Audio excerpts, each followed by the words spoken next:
Welcome to Bay Waves, where we're talking to folks making waves in the Bay. I'm your co-host, Johnny T. I'm Dylan. What up?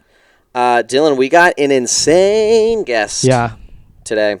We've got Jamie DeWolf. Yep, with the Jamie DeWolf. The Jamie DeWolf. Mm-hmm. They are a crazy jack of all trades, an artist that has so many different interests, but they all kind of coagulate together in a perfect form. You can't even call him an artist. He's not an artist? No, he's an artiste. Oh, he is an artist. Do you know what I mean? Yeah. It's like spelling theater with an R-E at the end. Yeah, you're so right. He's a theatre. He's an artist's artist. That's right. You know?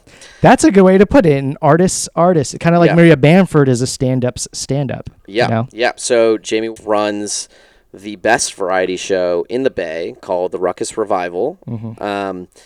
He is also a filmmaker. He's a slam poet. He's got grandfathers that co-founded the Church of Scientology, which isn't really an artist point, but I think has to be shared. Yeah, and mentions how, like, there's like some inspiration from the writing that came in with his early writing, which I think is fascinating. Yeah, it's very fascinating how it kind of impacted his life. But we don't get into all of that. We mostly get into the like meat of the Ruckus Revival, which is this vaudevillian eclectic variety show that is kind of unmatched in the Bay. And it's so interesting to hear all of Jamie's insights into like how he structures the show, what goes on in the background, how he finds the folks, and like what he's doing, which is really like championing a bunch of performers who like are just trying to get a little space to show off their stuff, and he does it. I mean, dozens of performers in each show,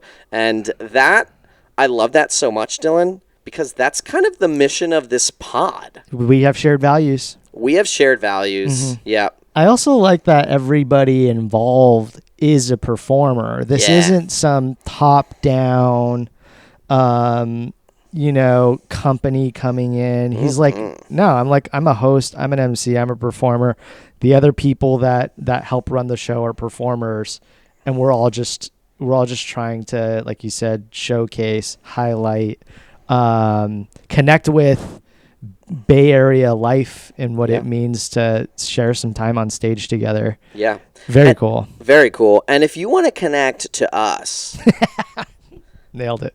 If you want to connect to us, you could do us a massive favor and like this video, subscribe to our channel, follow us if you're on like Spotify and all the other podcast Are there going to be platforms. really cool animations of those things that come up when you say that? Yeah. All of those little things, animations that I'll generate from AI. But yeah, do all the things to help us out if you like the pod. We're also the little guy. We're also kind of the little guy. We're the Ruckus Revival of YouTube. Yeah, sure. Yeah. You didn't like that? We didn't ask Jamie that, but we should have. He's like, I don't even know who you are. Like, your pod is nothing. You've been on my show? What? Yeah. But yeah, give us a little love or don't. And if we hit 1,000 subscribers, what's gonna happen? Dylan will eat a piece of meat. Which is something he agreed to early on. Very early on. Yeah, once that happens. Before I even turned vegan, I was like, I'm gonna turn vegan one day, and then I'm gonna have to make a bet with the audience that they can't do that. Yeah. Yeah. So if you want to see that, we'll live stream it. We'll live stream the aftermath too, like if you get sick.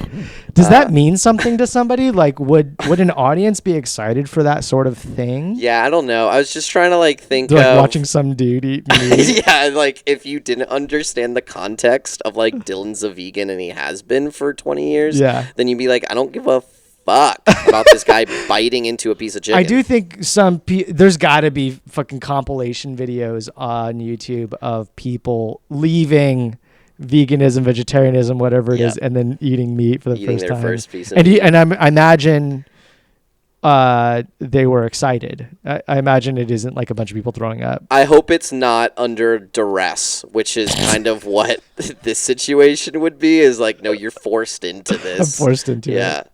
I'll make it clear for my conscience that I would never do that. But, you could, that Beyond Meat stuff is is that pretty... is not meat. That is not what we'd shove down I your know, gullet. but if I give you Beyond Meat burger and a regular burger, I don't think you would know. I would know. I've done this. You've done this. You've done the blind taste Beyond test. Meat. Yeah, it's salty as hell. Is it too salty? It's too salty. What about the other one? Impossible. Too salty too? That one's a little bit better, but Okay. like it's not like the exact same. Like let's not. Did I tell you I showed up at a party once? It was me, my partner, and then like 50 black people. And the reason this is important is because I brought chicken wings, and they were vegan. Oh. And I was like trying to get people to eat this fucking. I bought like 50 chicken wings. And I was like, no, did anybody try these vegan ones? Like, they're so realistic. I wouldn't even know. They're so realistic. And then everybody looked at me and went, are you serious? I was like, yeah. Don't they taste exactly like real meat? They're like, absolutely not. It does not taste like real meat at all. No, the chicken ones are so fake. The beef ones are a little bit better. I'm almost, I'm 15 years, into not eating meat. I'm so disconnected. I have no clue anymore. Yeah. I don't know what butter tastes like, real butter, Insane. real meat, so I have like this thing in my head where I feel like I know the truth of it, but I don't. I'm so stoked when we hit that. And I think I think this is going to get us over the line. I think so many people on the internet are going to be like, fuck this vegan. Mm-hmm. I want to see him eat meat. I will eat your meat if we hit 1,000. Meat that I cook? No. Okay. Don't subscribe to the channel. Forget what I said. You said under duress. I would actually comment on this video and say, like, this is unsafe for children and the greater society, so that YouTube brings it down. Well, I'm sure it's all. I mean, you're the one posting them, but it's always not suitable for children. Not suitable, but unsafe is different. Unsafe. Unsafe is different. That's true. All right, sweet Dylan. Let's get to our guest, Jamie DeWolf.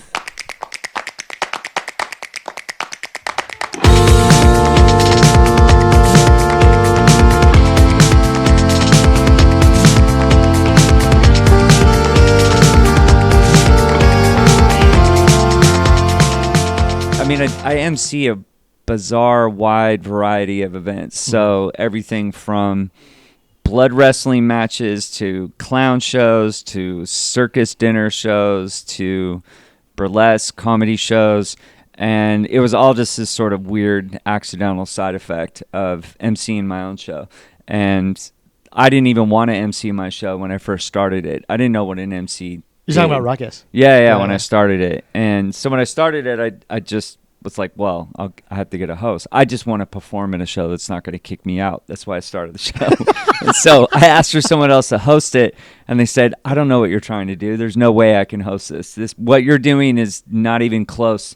What I think you're trying to do is nowhere close to what I have done. So you're the only person that knows what you're trying to do, so you're going to have to host it. And I learned everything about emceeing essentially the hard way because I didn't really have any good models. I'd never been to a variety show. I didn't know what the hell I was doing. And so the first couple of years were very indicative of that, where it was a lot of different hybrid mutant styles. There was had a fucked up Andy Kaufman phase, essentially, is what I call it. I come up the chants of asshole, and shows would get violent, and shows are incredibly confrontational and aggressive and just really messy. And then when we went to an all-ages venue, which was the very first version of the Oakland Metro, that was where I sort of had a change, and I purposely wanted to switch it up.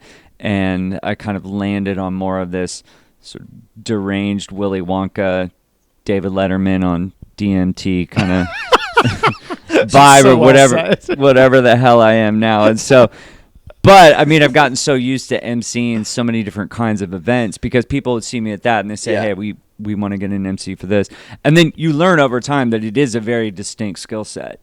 And it's not easy because you often get thrown right into the eye of the tornado, and everything that's systemically wrong with the foundations of a show, you're going to be feeling in a visceral way right away. Like if the transitions haven't been thought about, if the entire order of the show is a hot mess, you're going to feel that because you're going to want to be the one standing there with a mic trying to kill time, and someone going, pull it out, Yeah. and you're like, what am I supposed to, I gotta just start freestyling, and so you gotta make shit up off the top of the bat.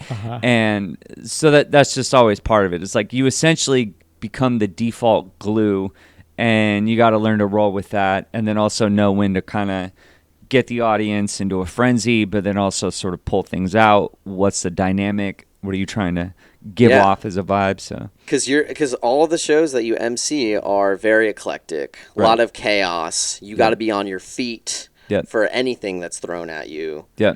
And you probably have to improvise a whole lot, or and you got to make the audience comfortable. Like if some technical issue happens, right? And by the way, given our history, there might be a technical issue that happens on this pod. Yeah. Love technical issues. Yeah. How bad can it be, though? You got cameras, you got lights, 3 mics. Yeah, be but that bad. shit like will overheat, or like the memory will be. We have a professional host here. You'll make sure you got us covered if some shit goes down. Well, maybe you're a lucky charm, but you also have to make the audience comfortable, as if like no, don't worry, there might be some issues going on, or something in the show that might have not been as like scripted, or it's like bombastic in a way, and they're looking to you to like. And dead time. You get hit with the dreaded dead time on how much dead time.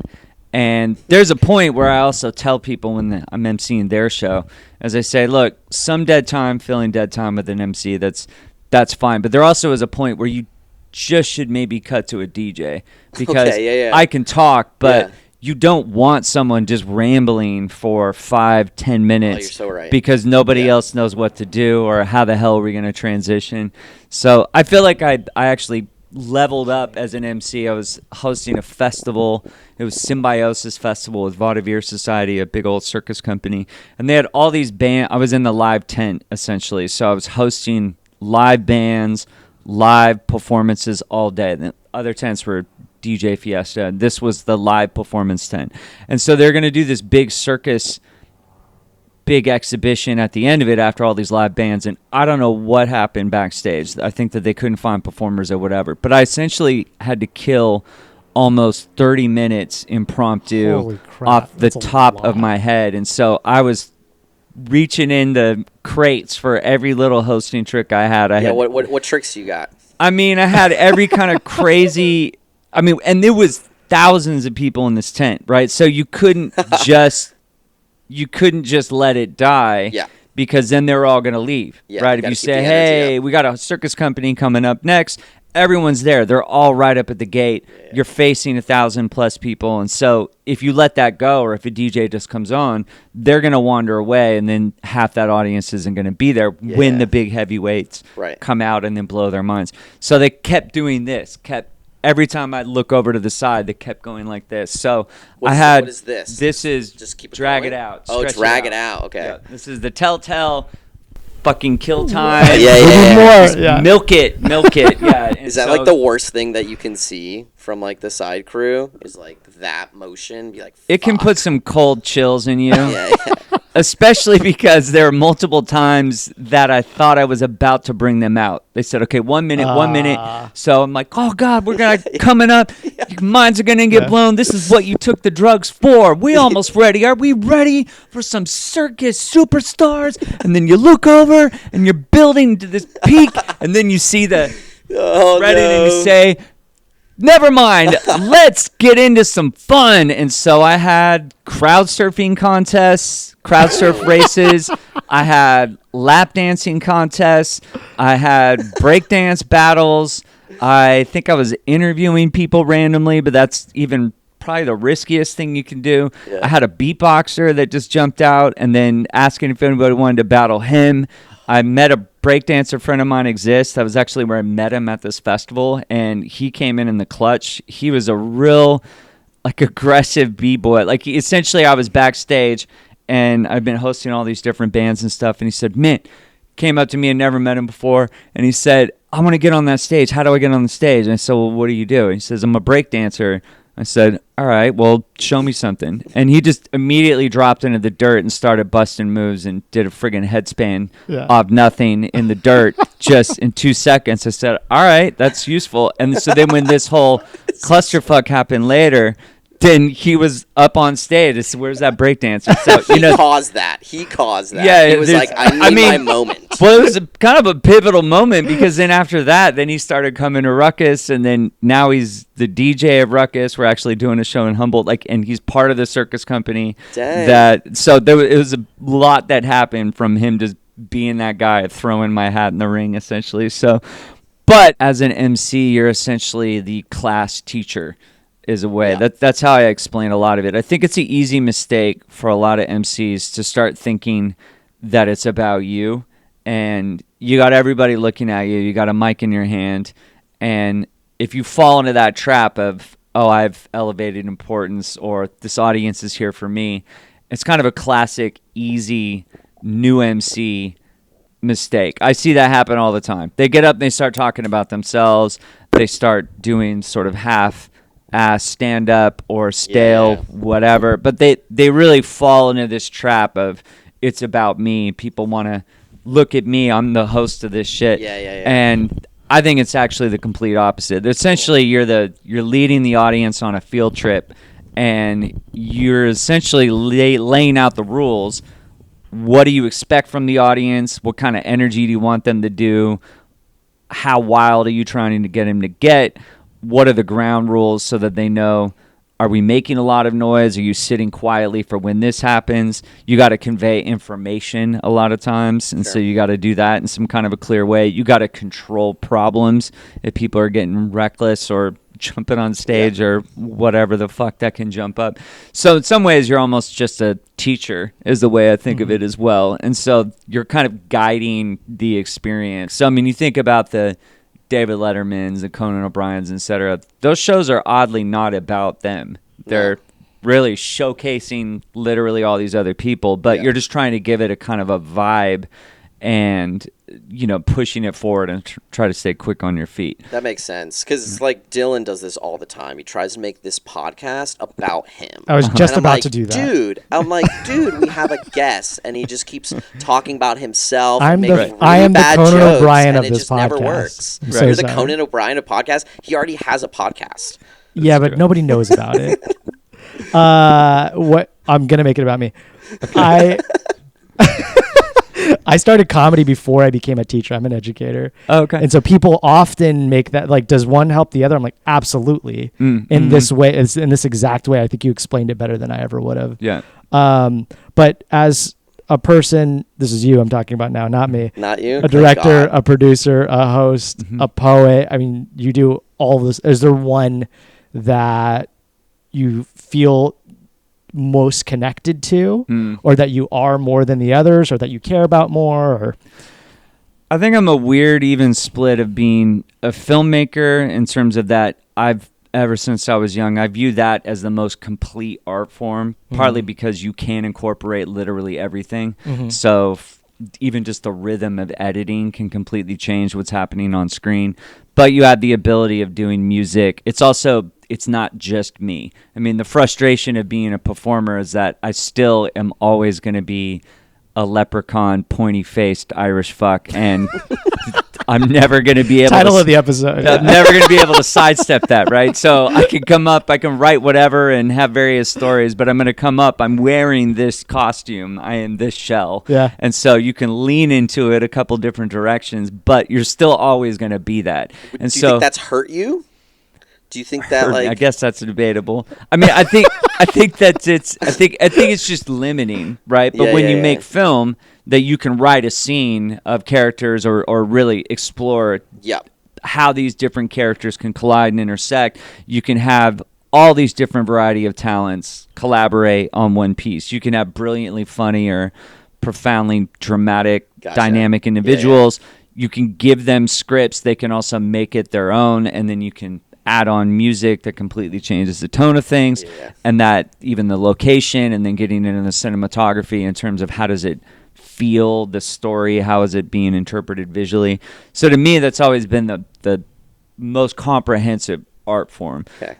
In terms of that, to me, is the ideal, because you literally have every single lever that you can pull to make this complete vision.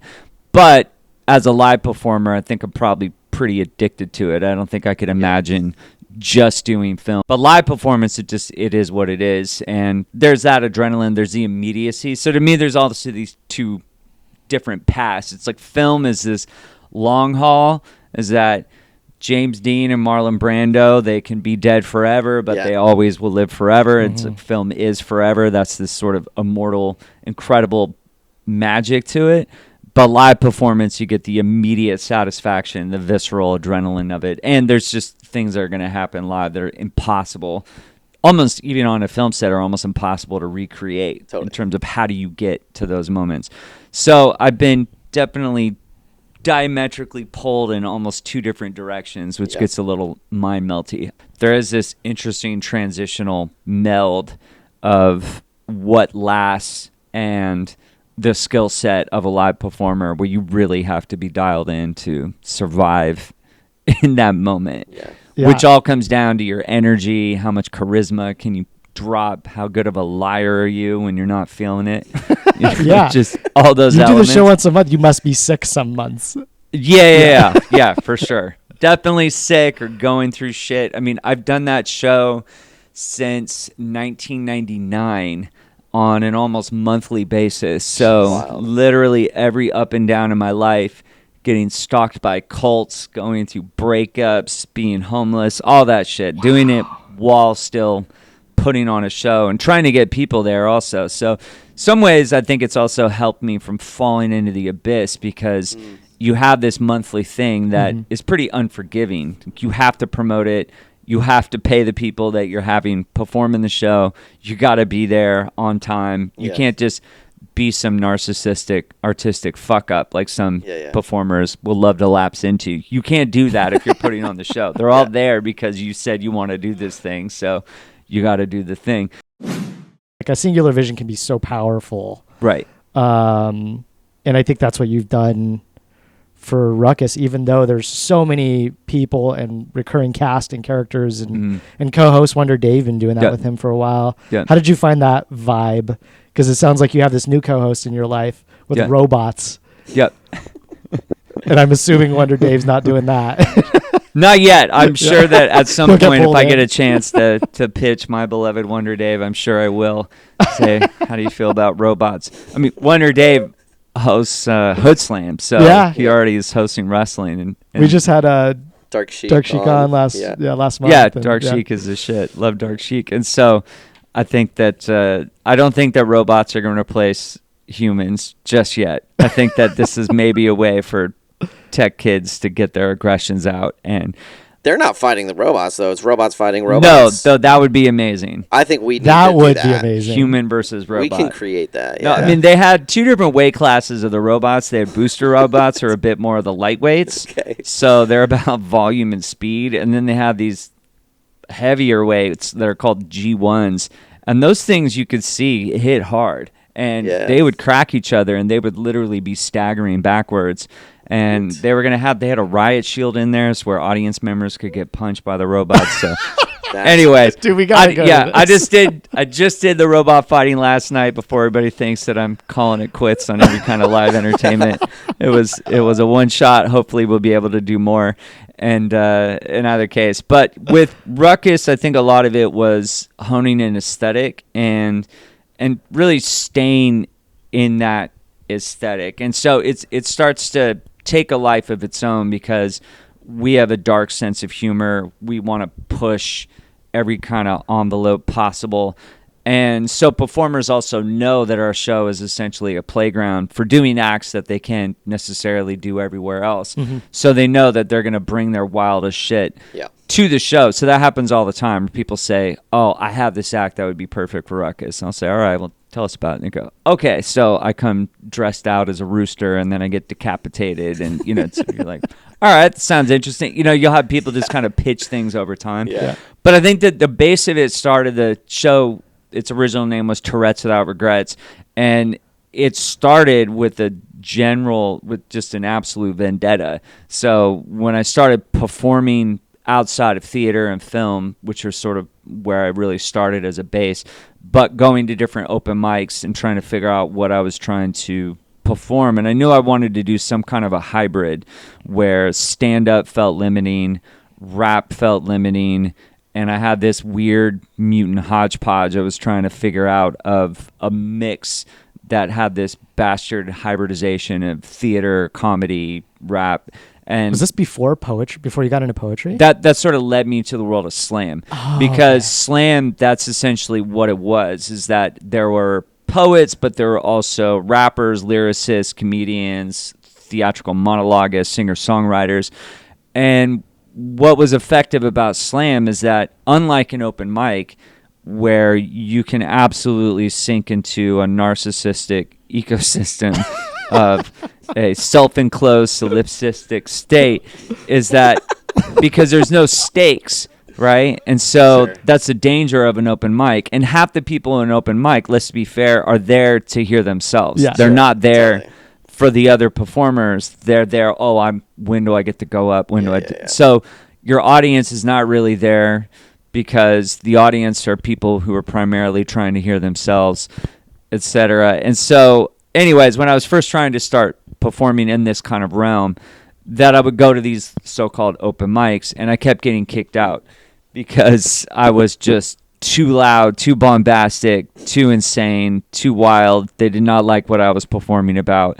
And I'll give them credit. I mean, I was coming with fire and blood. I mean, I was performing pieces about self-mutilation, sadomasochistic sex, hardcore drug addiction. I mean, I see where Ruckus came from. I was very, very raw and very on the edge, and so I was going through a sort of suicidal tailspin. Also, it was incredibly confrontational because my writing had always gotten me in trouble when I was growing up. It got me kicked out of a Walnut Creek Christian Academy, got expelled for my writing specifically, and then was always getting sent to the school shrink.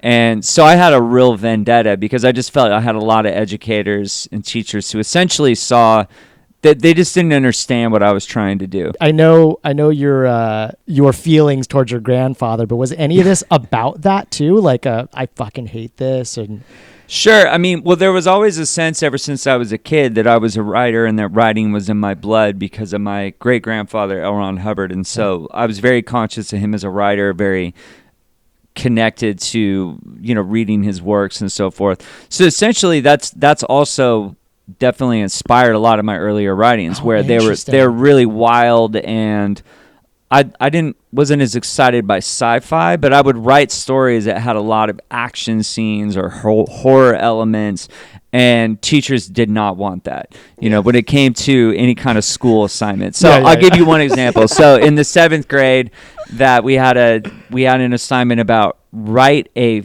story about the signing of the Declaration of Independence. It was for a history class. I'm so excited. And so I said, all right, we all know that story. That's obviously boring. And I wanted to entertain myself and maybe come up with what I thought was something cool. So I had this concept, I called it Time Kill.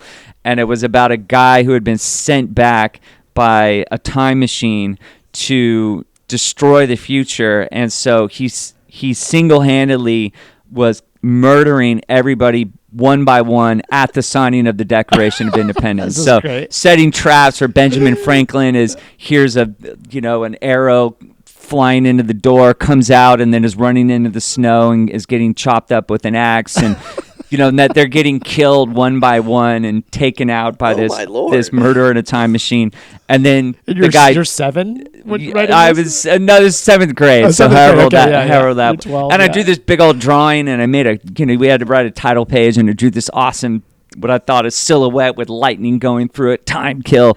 And we gotta see. And then it flashes forward. He takes his time machine back, and then he's in this nuclear wasteland. And there's this huge robot with a machine gun on its arm. And so in the end, it's like this bomb drops, and mushroom cloud erupts and so forth. And so I'm in that mode where I think this is fucking cool, right? You're gonna get 30 different versions of a bunch of guys in wigs signing the Declaration of Independence, but I'm trying to bring creativity, audacity, some plot twist to this. That's how I thought of it. It was not me just writing death threats to all of my teachers. It's that I was writing entertainment. Yeah. And the other friends of mine in class, they loved this shit because they had to write all right, Benjamin Franklin, Rhinson, John Adams, and they drank tea, and thus America was born. And then I said, well, let's go this other direction. And then they sent me right to the school shrink, and so I had to talk to the look at this picture. Yeah, they're like, what's this lightning about? Why is it time kill? Why do you think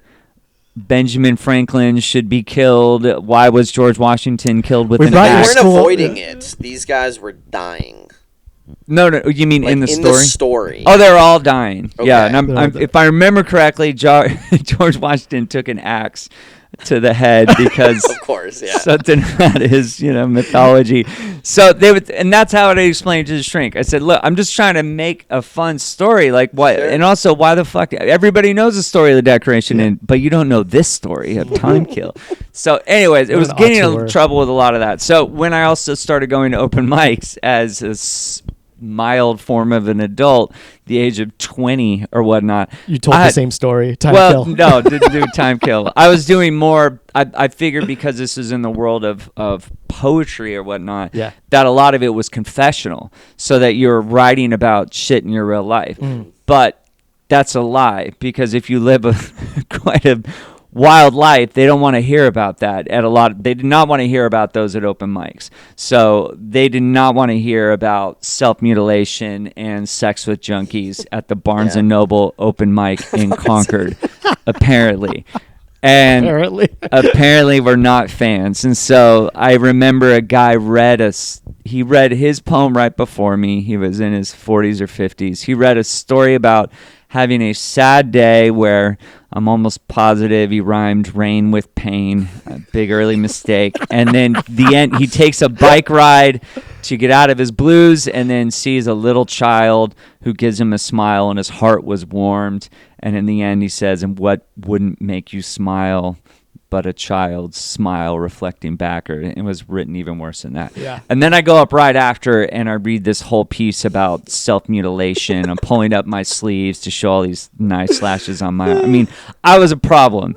So I was not what they wanted, though, at the Wednesday Barnes & Noble poetry reading. And so... You were an IRL troller is what you were. I was, I think I wanted to push how open is this mic. And so realized quite quickly. Yeah, you walked out. This isn't an open mic. This is a travesty.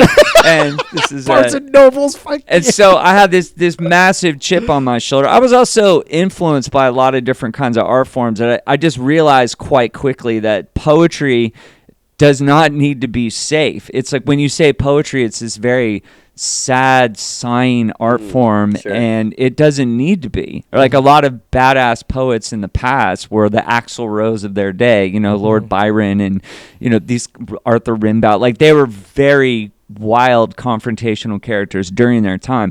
But at some point, because it got assimilated into academia, it's become this very toothless kind of genre. And I was very influenced by a lot of theatrical monologists like Eric Bogosian, and also comedians and poets like Charles Bukowski and the Deets, and people who were very confrontational with their art.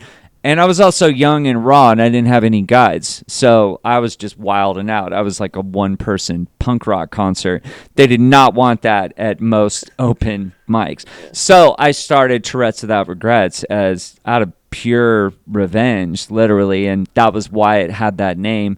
And I wanted to put on a show that showcased all of those different kinds of arts that I just wasn't seeing, all combined in one night, whether that was deranged comedy and rap. And I mean, there just wasn't anything that kind of had all this together. Yeah. So that was how a lot of my aesthetics started. And I realized that my same film sensibilities that bring in all these different factors, I was bringing to Tourette's. And so I was bringing in just all these different art forms and trying to put on the show that I just didn't see exist and I wanted to see. And then over time, that kept evolving and sort of really evolved when I started doing a lot more circus myself, and then getting interwoven with all these different circus shows. And so I think the version of the Ruckus Revival now is probably this has been my favorite mode of it in the last, it's really been kind of probably this genre for even maybe the last 10 plus years. But I was going to ask if there was during the pandemic, because for so many companies and shows, like that was such a reset. And plus, you had a name change a few years ago, last year or year before? During the pandemic. During the pandemic, yeah. So was that a big part of you said 10 years ago, but also maybe 10 5? plus. The motive it. So I mean that we were in Vallejo, is where we started, Vallejo, Benicia, and kept getting kicked out of venues there, and then eventually moved to Oakland. And then we were at the Stork Club in Oakland for almost a year and a half on a Tuesday night. Oh my God, Stork Club sounds so small for your show. It was the grimiest, most punk rock version of it also. And that was where it really degenerated into just becoming a total shit show. That was when I was very much in my Tony Clifton, Andy Kaufman phase. That place has a low ceiling. Well, and this is the grimier version. They cleaned up the Stork Club and they made it all pretty and slick now, where you can go and have a Cosmo in it. And before it was a bunch of Barbie dolls against the wall, watered down beer. It was just where punk rock bands played, and it just had that grime to it.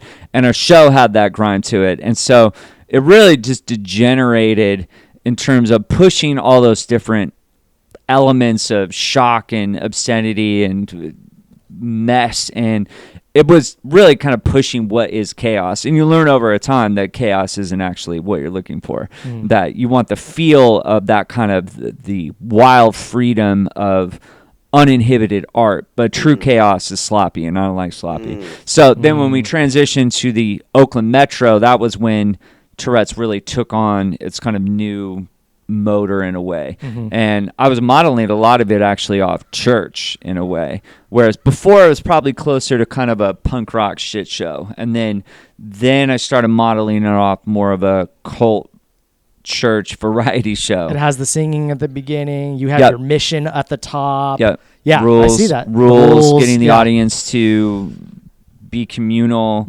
hug, etc. I took a lot of it from the very last time I went to church. I was taking notes from Was it a Scientology church? No.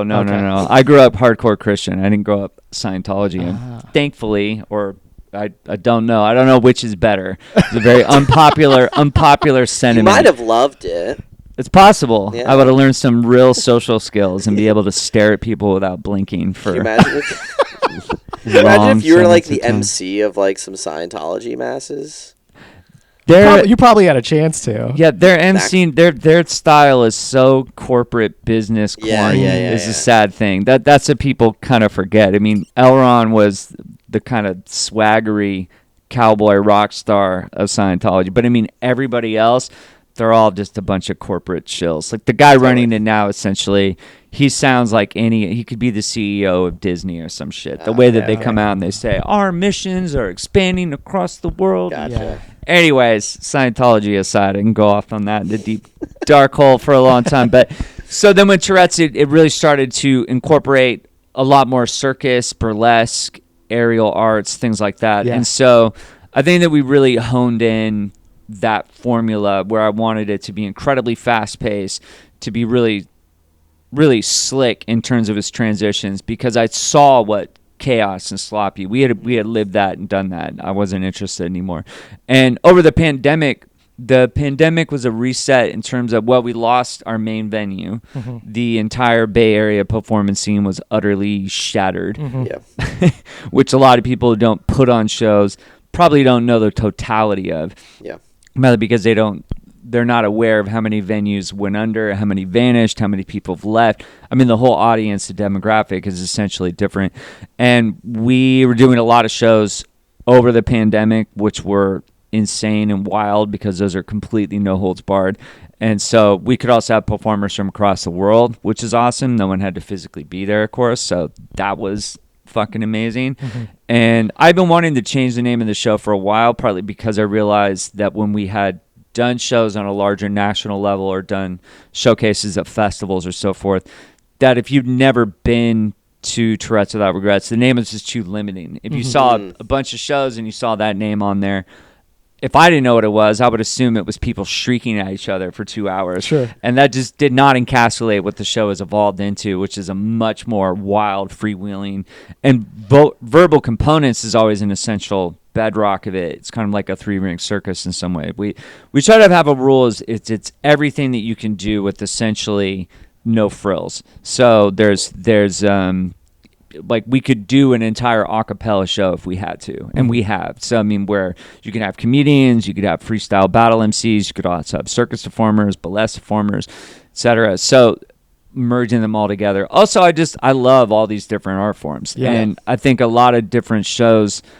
Going back to that classic MC mistake of making a show all about you, a lot of shows essentially are really just vehicles for generally the person putting it on. Totally. So I'm very curious about like the structure of Ruckus and how you think about the ebbs and flows throughout the show. Like, am I going to put a burlesque performer right after a comedian, right, or a swords wallower right after? Like, how do you think about the ordering of the show and like the energy levels that you want at certain times?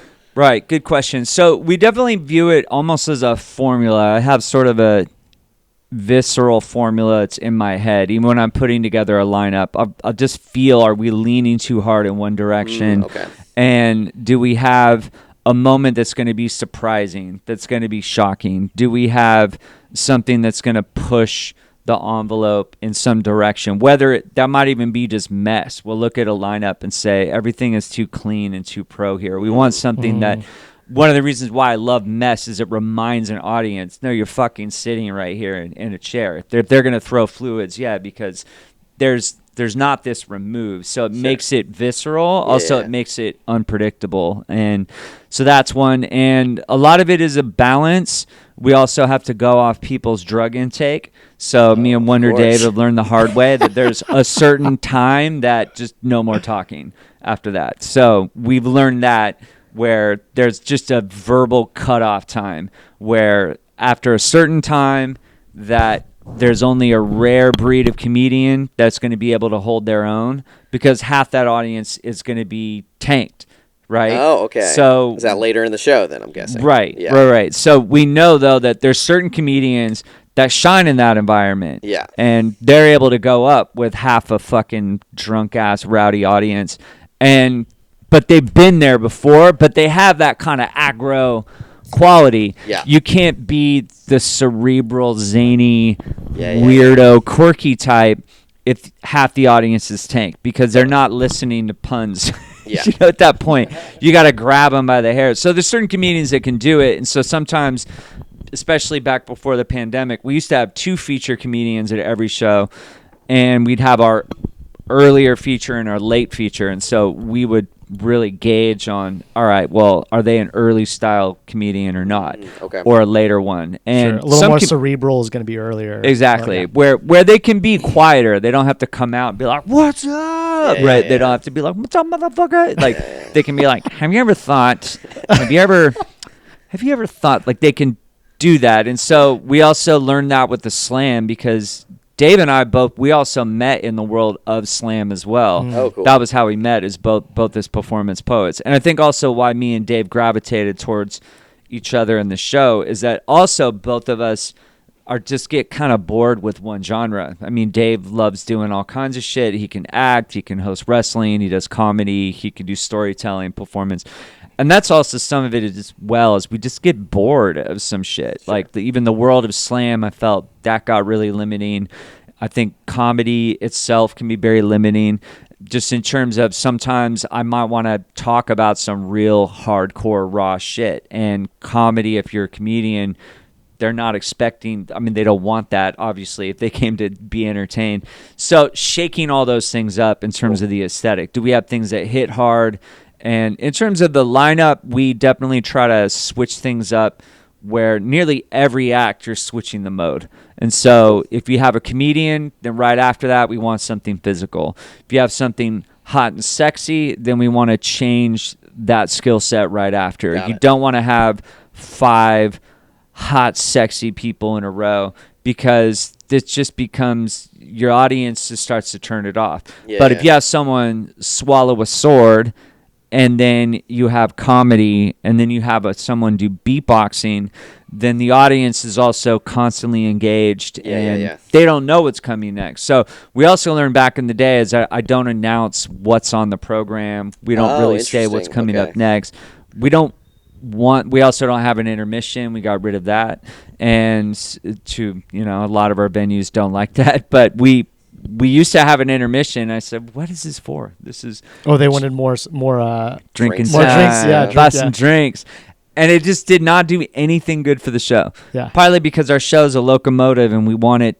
A lot of the show is about momentum and energy, and just keeping it nonstop. People start leaving half. Yeah, and you haven't. It's like, and stoners are gonna get high. They're gonna find their moment if they realize, oh, there's no time to do the drugs. They'll make it. There's no way you have stoners in your audience. Yeah, and drinkers, your alkies is gonna drink.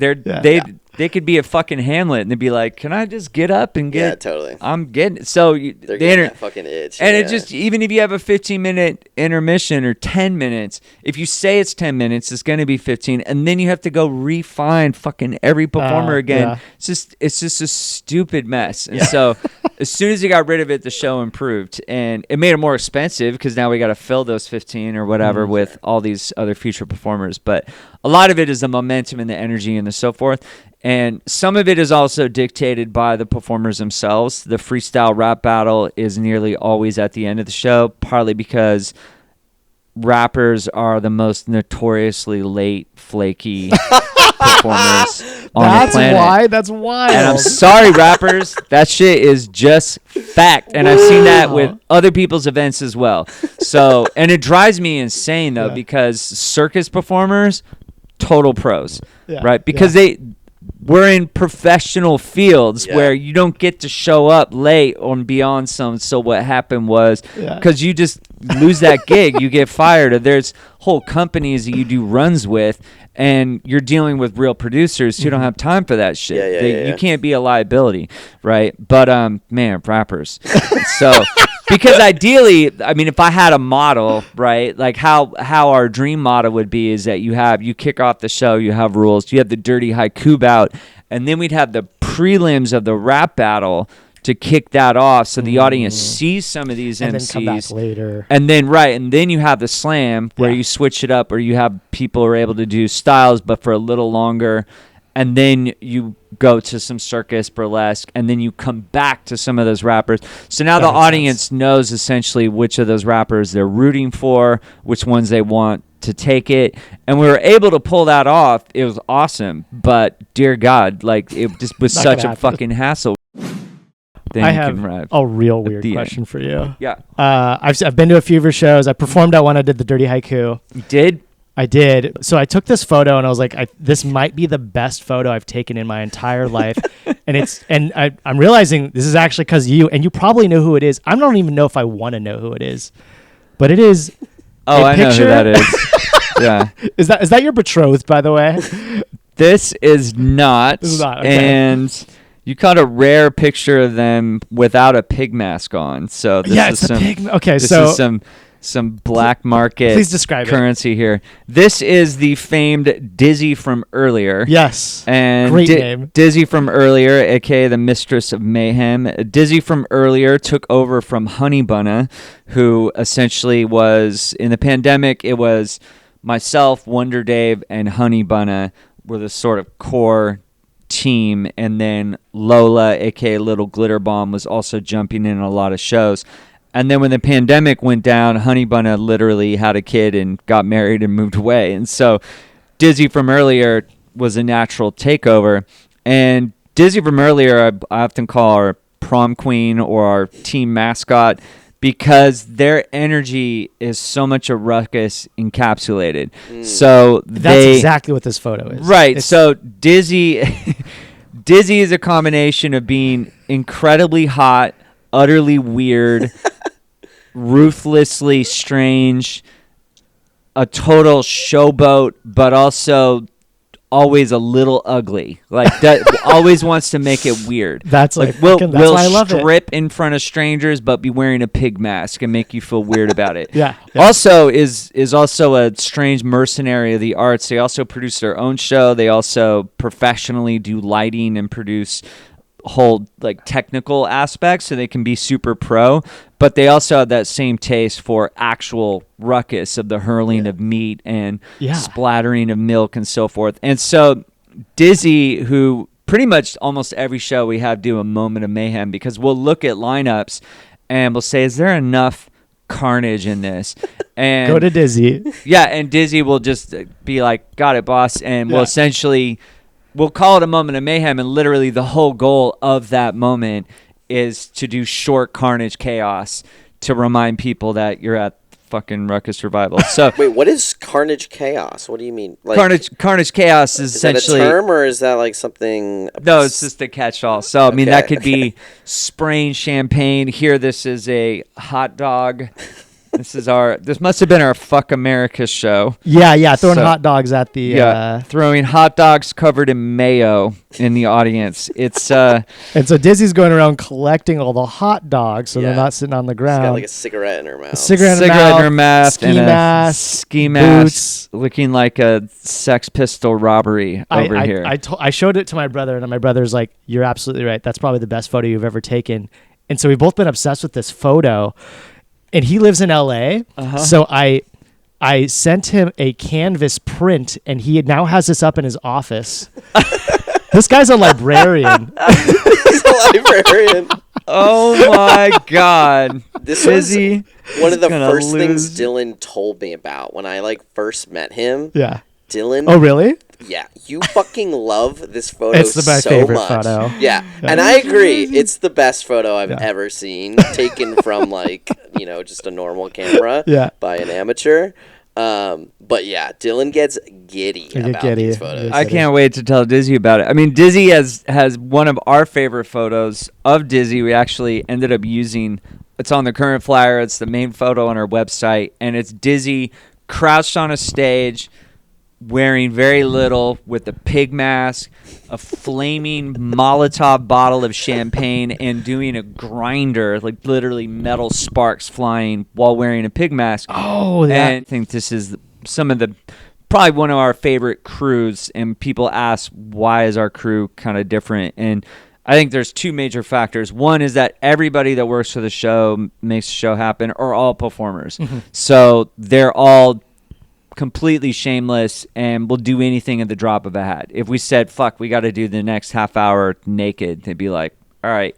I could host a show naked. We just don't have that same barrier, especially at Ruckus. So just down for fucking whatever.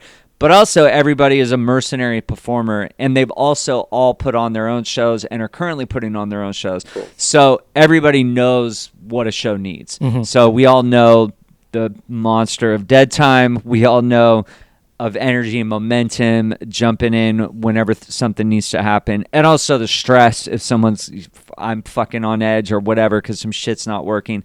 So everybody understands that, and they're all performers, so everybody has that mentality.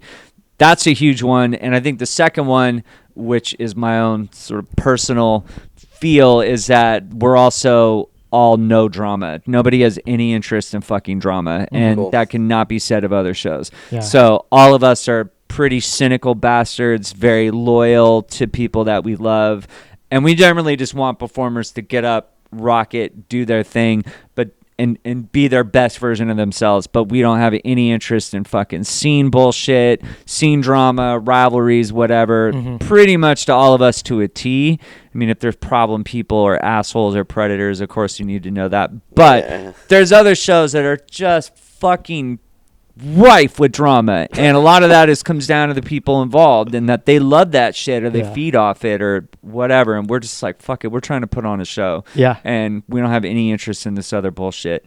And because you can get suckered into that, and that kind of just negative, toxic bullshit. I'm sure you all know this as performers. So I think that the fact that we just kind of cut that off, be like, so that's the answer to it, because it's good. It's a good point to bring up, because I recently ran into that running a show, and I was trying to figure it out, and I tried to get them on the line with one another, and can we figure this out? Somebody had a problem with someone else, whatever. It would have been so much easier if I just cut it all off.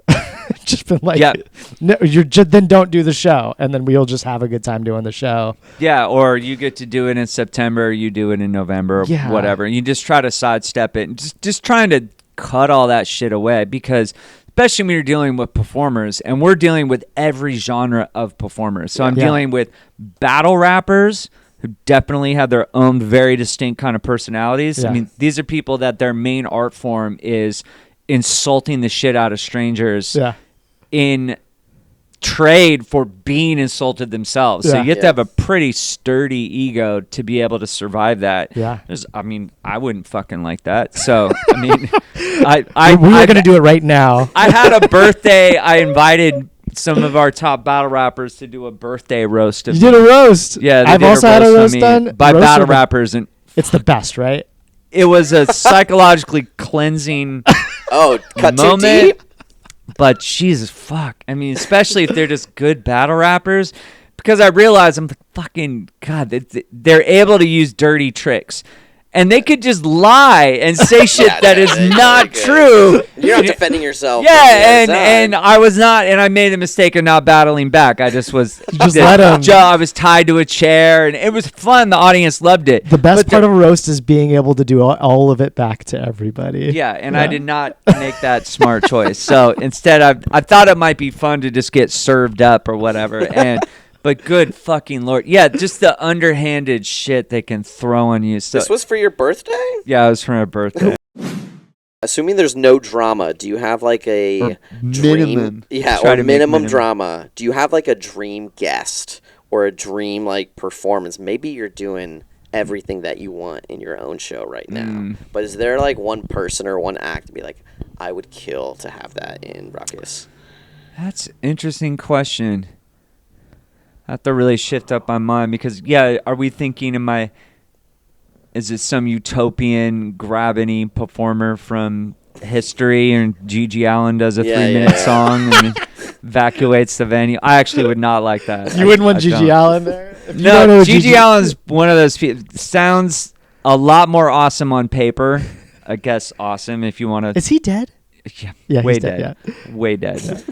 Yeah, he's he not. Would throw shit on stage. He would take shits on him. stage and rub it on himself and throw it at the audience. And smash people in the face. And crazy. Wow. He was like a punk. Be taking his microphone, smashing him. He'd be covered in literal blood and shit by the end of it. Yeah. Yum. But sounds far more entertaining than it actually is, because when you see him, when you watch video of him, he just looks like an overgrown baby. Yeah. It's just the way his movements, and it does not come across as insane ruckus mayhem. Yeah. Instead, it just comes like someone has real psychological issues and just smearing themselves with shit. And anyways, that's an interesting question, because I think a lot of Ruckus is particularly trying to champion people that are underground. Totally. And so my brain doesn't go to any big stars. And also that happens on occasion where people say, oh, you got to get this big name, whatever. And I say, nah. Don't want They'd be like, oh, you talk to the agent. I said, no, because they're going to try to convince me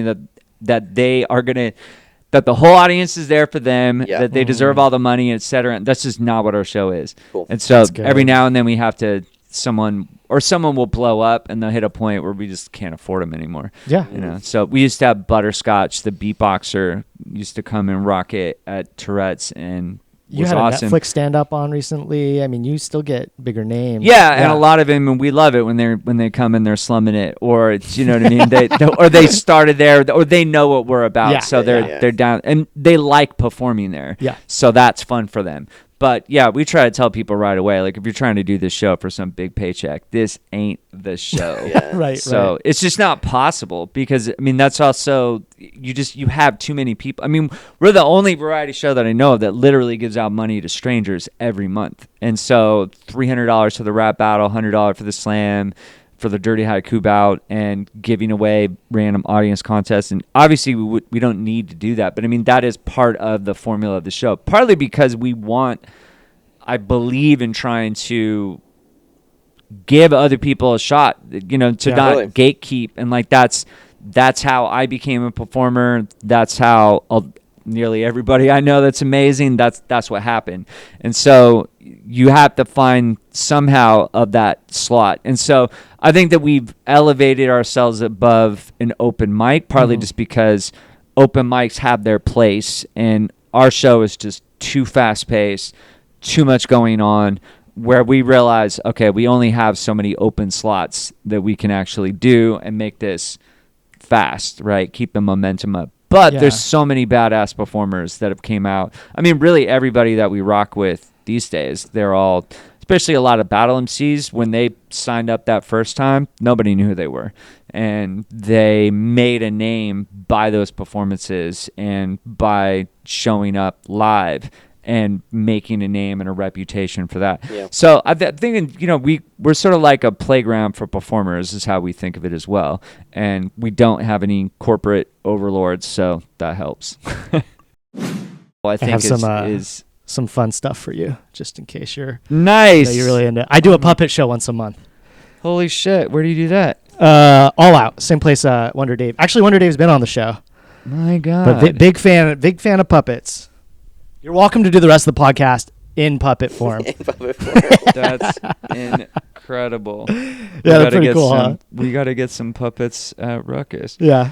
Yeah, I mean, a lot of Ruckus in general is also it's the cross hatch of both me and Wonder Dave and Dizzy's sort of artistic performance journeys, because we meet people and we do other shows and someone's like, oh, I do puppets, and we go, fucking cool, what do you got that you could do in 3 minutes? And that's exactly what I'd ask. And then if you haven't done something in 3, then you got to think about it. I mean, I just saw a show that Dizzy was in when they did a bunch of shadow puppets, and I was like, oh, that's interesting. What would you be able to do in a vaudeville variety show context? Because some of them haven't done that, or they've just done kind of theatricals. So I think that's essentially why we keep doing it and keeping it alive, because it is also trying to put on a show that we actually want to see. When I have friends visiting town or family, I take them to your show.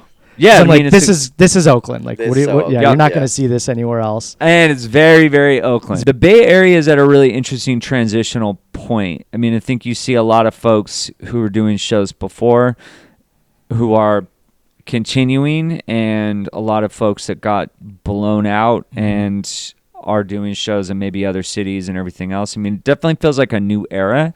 And also, I think the horror of the pandemic was that it had an opposite effect that I think people don't like acknowledging. That sure, when the pandemic was lifted, there was this brief surge of everyone being, oh, we're going to go out and do all these live things.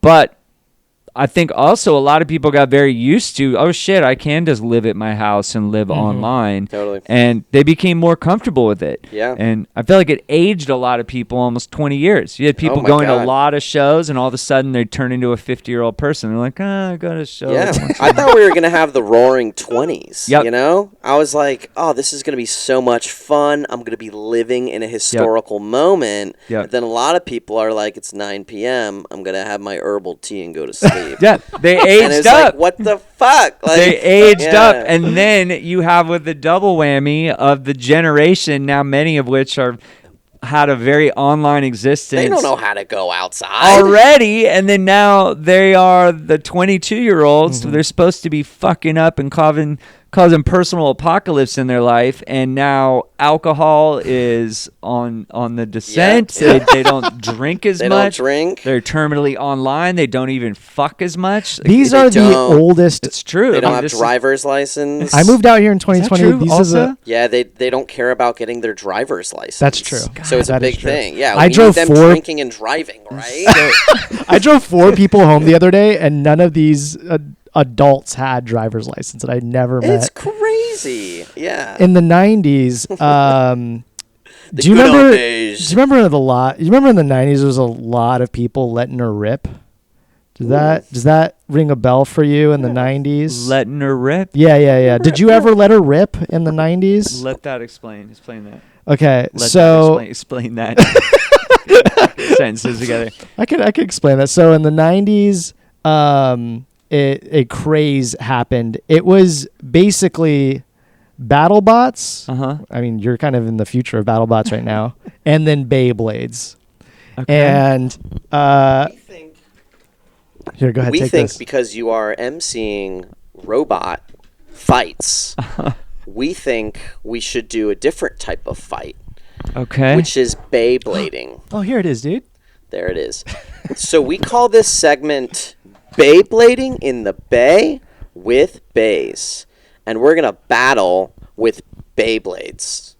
Okay. So you don't know what a Beyblade is. You look so lost right now. Don't. Okay. I look like someone's handing me the strangest drug tray I've ever And that's seen. pretty It's much- like, all right, you're just going to grind this glass up and snort it. Yep, Yeah. put it right up your nose. So I'm going to hook these up, and Okay. then we're going to battle with them. So these things spin on this Okay. arena, and then it's like last man standing. And Or- this is shit you all used to do and are bringing back? Yeah. That's right. That's right. Okay. It's It's- getting big. So this It's is some getting big. social It's- thing I completely missed out on? You Is missed that- it in the 90s, man. Okay. Legos. I was there. I don't Yeah. remember this. Or Dylan and I can do it, and you can be the color commentator. Oh, that's if you true. want. We could do that. We could, whatever you like. I mean, I think I'd like to play it. I think I you want you to gotta play let it. it rip. Yeah. There's a little bit of skill, but we're not going to tell you how to do it. Is the skill and what angle you're going to come at? You're on the right track. But you might be overthinking Yeah. it. So shall we put some stakes on it? Like, loser has to donate to the Church of Scientology. I'll bet you one push-up. How's that? One push-up? Okay. But if I lose, I'll donate to the Church of Scientology just to add a little bit to it. Send them the pig heart. Yes. Yeah. I'm not going to tell you what I donate. Yeah, but it might be a slaughtered animal. Copy of Dianetics with like 45 pages ripped out just at random. Say, oh, hey, maybe you guys want to fix this or something. yeah, Just exactly. highlight all the wrong phrases. You'll drive one of them insane. We'll send them your earliest open mic slam poetry. Ah, yes. Yeah. Yes, So that's so the way this goes is it's a 3, 2, 1, let her rip, and Let you it rip. yeah, and then you Okay. pull it. Yeah. 3, 2, 1, let it rip. Oh, here we go. Oh, red's giving it. Oh, pretty good. it's not looking so great for you. There's a lot of weight on the red. Oh, flipped it over and everything. Dang. Wow, that it's quick. It's quick matches. It's usually like out of like 15. Is it really out of 15? I'm just making it up. do wrong? do you, I think you just picked the wrong one. To be honest. Red tends to win. I think so much of it too that goes unsaid, Johnny, is the intimidation factor. Yeah. You know, you really got to bring it in terms of And like. I'm a super intimidating guy. That's right. Yeah. Which is why he won the first round. All right, we ready? 3, 2, 1, let it rip. Oh, see. Oh, you're playing it different. Oh, okay. This is a good match. Yeah. Oh, that's you good. might have me. You might have me torched. Ooh, longer than usual. If You can see. Oh, I think you're losing a little steam. yeah, Oh man, this might be like a battle of stamina. it's a dance, really. Oh! Wow, you did it. Come on. I thought I thought you were gonna lose because you did not yell "let her rip." I was paying Yeah, attention. which usually helps Yeah. helps the little guys. yeah, You know. yeah, it's important. They need to know that you feel it. Yeah. Yeah. Yeah. So in the 90s, you all were just drinking Mickey's 40s and blasting at this. Yeah, A at lot eight of, at like, 8 Mike's years Hard old. Lemonade, yeah, Uh-huh, and then battling. And would everybody bring the ring too, as well? Yeah, there's different Yeah, types there's of battle different rings rings, too. yeah. You can There's have all different sorts weight- of shapes. There's different shapes and weight classes for these things. I mean, they get wild. It's pretty legendary of a game. Yeah. I would say. I Well- feel like you're a natural though. I realize I'm also immediately competitive because it's just part of it. You were zoned in. Well, For a minute. I mean, it's certainly something putting on shows that I've learned a lot about human nature Uh-huh. and just psychology of crowds. Is that if you can get people competitive over anything, and if you get them competitive, you can get people in a really angry, heightened state over literally nothing. Has Over- anybody flipped their shit, lost their cool on stage as a Oh result? yeah, beyond belief. I mean, I did a show once where I actually done a few shows where I purposely pit half the audience against the other half, and I'm also able to get entire audiences naked in a very short amount of time. What? Where over half the audience will be taking off their clothes. I've actually done this for 10 minutes or less. I won't break down exactly how, but Wow, you do know competition the is psychology. an aspect of it. So there's a lot of like little cult tricks that we use for fun and for the It runs in audience's blood. Oh my god. audience's enjoyment. But competition is a major part of it because you can get. I mean, sports are inherently meaningless, but you get people invested and then Yeah. they start projecting on top of it, and people don't like to lose. Yeah. Right. I mean, it takes a certain kind of psychology for someone to play a game and then go, it really doesn't matter. It literally intrinsically does not matter if I win this or lose this. That is a choice on its own, where someone is detaching or evaluating the value, because many people are going to want to win, though it is meaningless. But then you put stakes on it. So now we got the Church of Scientology involved. So you're also describing relationships right now too. Like, do I need to win this stupid fight about dinosaurs or whatever the hell it is you're talking about with your partner? That's true. Or, I mean, actually, if you want a healthy relationship, it's knowing when to just say, this doesn't matter. Just let it slide, or right. to not battle over things that are worthless. I try to remind ourselves often that we're the biggest variety show in the Bay Area, on a show that's on a Thursday night, and that doesn't have any headlining names. That is the attraction. People are coming for the experience themselves. They may know a couple of the performers and just say, oh, they have a good lineup, but we're not putting blank on so that they say, oh, it's great. It's going to be that. They're coming for the full experience of whatever that is, many of them knowing that experience is going to be different. And also, we don't like to repeat performers, so we're trying to always showcase new folks. And so that you are going through a lot of different talents and a lot of people in 1 year. And so even in one night, I mean, you probably have 36 performers on in a night or something ridiculous. Quite a lot. And then way more than most shows. Exactly, and the audience members and so, and it's a 3-hour nonstop show. Cool. I think we're about to wrap this up. Yeah. All right. This has been awesome. Yeah, thanks so much for terrific, coming. yes. Of course. Can you tell the people when the next Ruckus show is, or anything else you got going on? So Ruckus Revival is every second Thursday of the month, and that is at the Continental Club in Oakland. Make sure you go to the website and get on the email list in case something changes, or sometimes we have special events. I'm also going to be in the Nightmare Nutcracker Fantasy if you want to see a holiday-themed pole circus show happening this Christmas season. And this October month, we'll be doing all different kinds of shows all over. If you know anybody in Humboldt, we're doing a Ruckus Revival up north this upcoming weekend. And Wonder Day puts all kinds of shows, but if you just like us on Instagram, we're constantly putting up videos also of the show so you can see different entertainment. And then you want to see my short films and all the different shit I do, it's also on jamiedewolf.com. Nice. Yeah, you just did a music video or something? You were in LA? Or that's my kind of day. My muggle job is filmmaker. So I am directing films, shooting films, editing films, and do music videos, commercials, documentaries. It's awesome. All that shit. I also have a feature film called Smoke that you can find on Amazon. It's about a cannabis club robbery in Oakland. Amazing. Holy shit. That's a lot of projects. Wow. Thank you so much, Jamie. Thanks. Have a good one. Thank you, Dizzy. All right.